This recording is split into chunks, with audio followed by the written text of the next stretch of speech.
আসসালামু আলাইকুম ভিউয়ার্স। আজকে আপনাদের মাঝে যে বিষয়টি নিয়ে আলোচনা করব সেটি হলো শুকনো চুলকানি।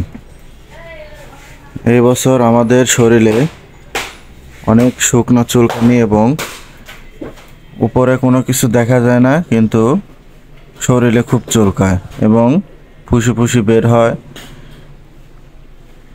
তো আজকে আপনাদের যে দুটি ওষুধের নাম বলবো, এই দুটো ওষুধ খেলে আপনারা অনেকটাই এর থেকে মুক্তি পাবেন।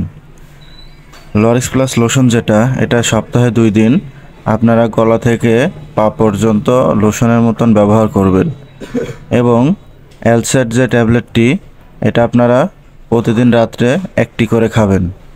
এতে আপনাদের অনেকটাই এই শুকনো চুলকানি কমে যাবে। তো আজকের মতন এখানে বন্ধুরা, আল্লাহ হাফেজ।